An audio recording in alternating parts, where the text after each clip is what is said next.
कल पटाखों को जलाने की जो घटना हुई है उससे प्रदूषण के स्तर में बढ़ोतरी हुई है। ये बात सामने आई है कि दिल्ली के अंदर बहुत सारे लोगों ने पटाखे नहीं जलाए, लेकिन कुछ जगहों पर टारगेटेड तरीके से पटाखे फोड़े गए और बड़ी मात्रा में फोड़े गए। इस तरह से भारतीय जनता पार्टी एक जिम्मेदार पार्टी होने के बावजूद उनके जिस तरह से नेता लोगों को उकसा रहे थे और उसका परिणाम आज दिल्ली को झेलना पड़ रहा है। दिल्ली में पूरी तरह से प्रतिबंध था, इसके सेल और प्रोडक्शन तक से प्रतिबंध था, लेकिन उसके बावजूद पटाखे जले हैं। देखिए, इसमें दो बातें हैं। पहली बात तो ये है कि जिस तरह से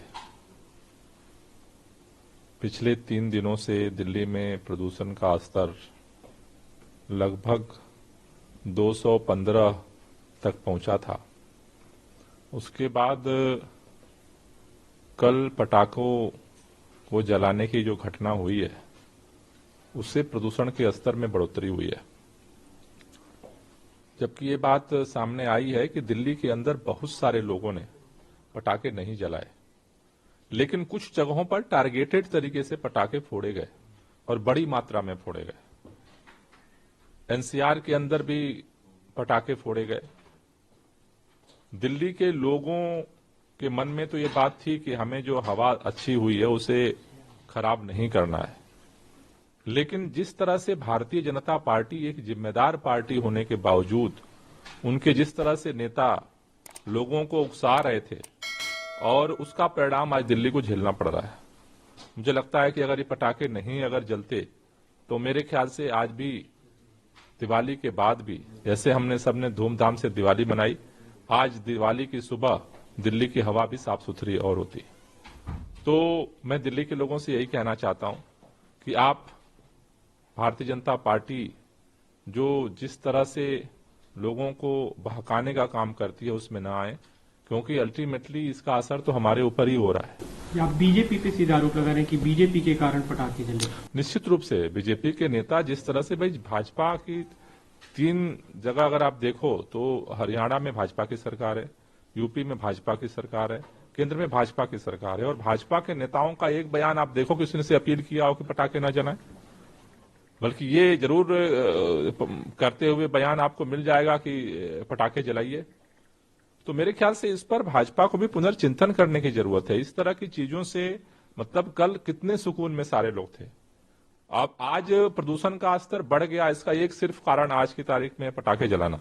अगर भारतीय जनता पार्टी भी सहयोग करती, सुप्रीम कोर्ट के आदेश के बावजूद भी अगर भारतीय जनता पार्टी अपनी जिम्मेदारी को नहीं निभाना चाहती है, दुर्भाग्यपूर्ण है। जी, आप इस पे सवाल उठा रहे हैं, अन्य पार्टियों के लोग भी इसे लेकर सवाल उठा रहे हैं। कांग्रेस के सांसद है मनीष तिवारी, टीएमसी के सांसद साकेत गोखले, दोनों ने इसे लेकर सवाल उठाया कि सुप्रीम कोर्ट की तरफ से बैन था। मनीष तिवारी ने ट्वीट किया कि लटियन दिल्ली में देर रात तक 2 बजे तक पटाखे जलते रहे।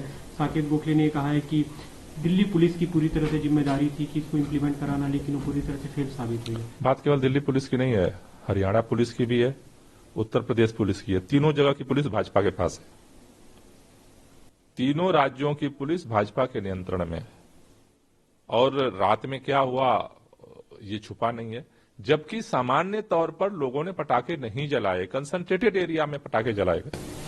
जी, आपको लगता है इम्प्लीमेंटेशन में कोई कमी रह गई, क्योंकि पहले से जागरूकता अभियान भी चल रहा था, आप लोग भी लगातार अपील कर रहे थे? नहीं, देखिए, अपील करने का फायदा हुआ है कि आज लोगों ने अपने आप पटाखे नहीं जलाए, लेकिन जिस तरह से हुआ है, और तीनों राज्यों में क्योंकि भाजपा चाहती थी पटाखे जले और तीनों राज्यों में पुलिस भाजपा के पास, परिणाम हमारे सामने है।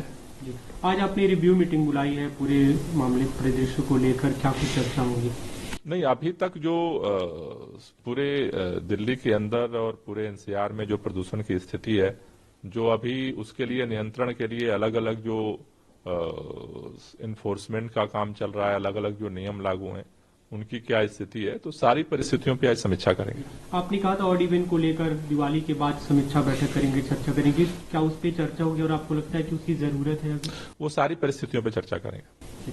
अभी क्योंकि 292 ही AQI है और पिछले दिनों में हमने देखा 400 को पार कर गया था जब ऑड इवेंट की चर्चा हो रही थी, तो आपको लगता है कि कुछ ढील दी जानी चाहिए या इसे बरकरार रखना चाहिए? उसके लिए मैंने आज 12 बजे बैठक बुलाई है और सभी पहलुओं पे एक बार चर्चा करेंगे और फिर उसके अनुसार आगे का निर्णय लेंगे।